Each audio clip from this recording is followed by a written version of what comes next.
होगा, कैसे खेती किसानी होगा, इस सबों का इन्होंने योजना बनाया है। समय रहता तो मैं एक एक योजना को डिटेल आप लोगों को जानकारी देता, लेकिन एक विषय पर जरूर कहना चाहूंगा।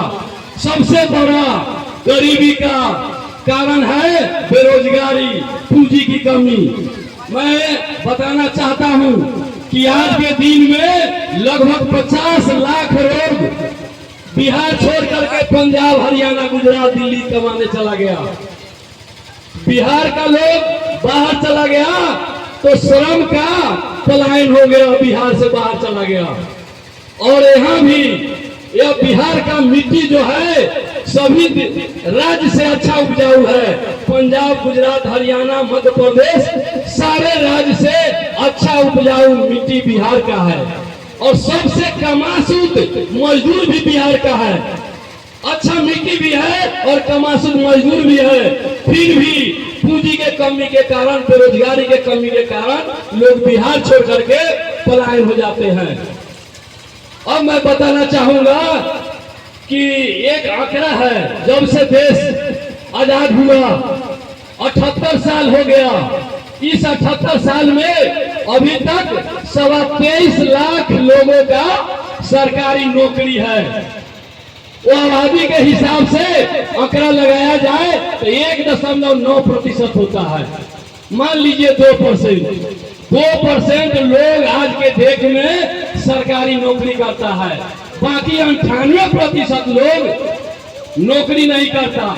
और वर्तमान की जो सरकार है, अभी राजद की सरकार में तेजस्वी कहते हैं हमने 5 लाख लोगों का नौकरी दिया, तो नीतीश बाबू कहते हैं 5 लाख लोगों को नौकरी दिया। तो 5 लाख का 5 लाख 10 लाख लोगों को नौकरी देने से गरीबी नहीं जाने वाला है। गरीबी जाएगा, आपको सही ढंग से पूंजी मिलेगा, आप रोजगार करिएगा तब ये जाएगा। बिहार के अर्थव्यवस्था का 3 रीढ़ है। सबसे पहले खेती है, दूसरा बात उद्योग और फैक्ट्री है, और तीसरा सर्विस सेक्टर है। सर्विस सेक्टर उसको कहते हैं जैसे कोई सैलून का दुकान खोला, कपड़ा का दुकान खोला, किराना दुकान खोला, मेहनत करने का जो भी रोजी रोजगार किया सर्विस सेक्टर में आता है। तो खेती और उद्योग मिला करके 35% लोग उस पर निर्भर है, लेकिन 65% लोग सर्विस सेक्टर पर निर्भर है।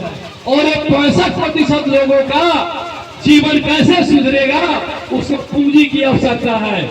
और पूंजी कैसे बनेगा उसको मैं उदाहरण देता हूँ।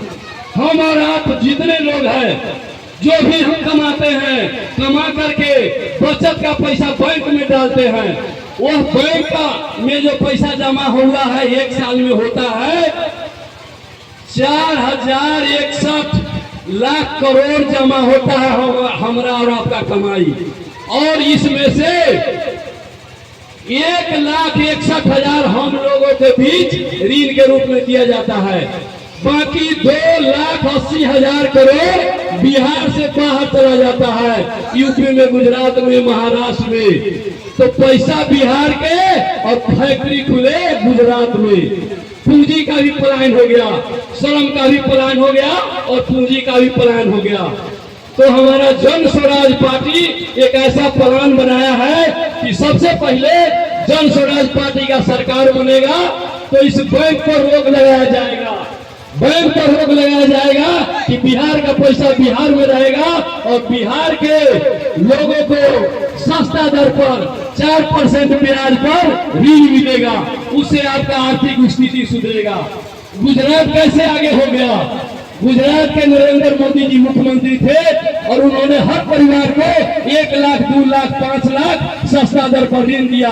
सबों ने गाय भैंस खरीदा और ऑपरेशन फ्लड के तहत अमूल डेयरी का निर्माण किया। सब घर के महिलाएं लोग गाय भैंस पाल करके दूध बेच करके 1500 प्रतिदिन आय करने लगा। इसलिए वहाँ का आर्थिक स्थिति सुधार हो गया।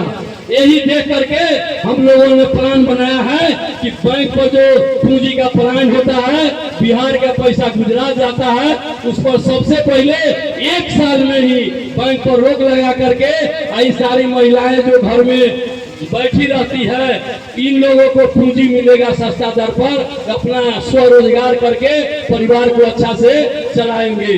कहना तो बहुत कुछ था, लेकिन समय कम है और मौसम भी खराब है, इसलिए मैं आप लोगों से आग्रह करूंगा कि कोई भी क्षेत्रीय नेता अपने जन स्वराज पार्टी से आता है तो आप लोग निश्चय ही निर्भय होकर के वोट देंगे और निश्चित रूप से जन स्वराज पार्टी का सरकार बनने वाला है। ये इसलिए सभी लोग ये स्कूल का बस्ता छापकर वोट बटन दबाइएगा। स्कूल का बस्ता सारे विकास का रास्ता। इतना ही कह करके मैं अपने वाणी को विराम देता हूँ। जय बिहार, जय जन स्वराज। बहुत बहुत धन्यवाद रामाधार जी, विस्तार से लोगों को अपनी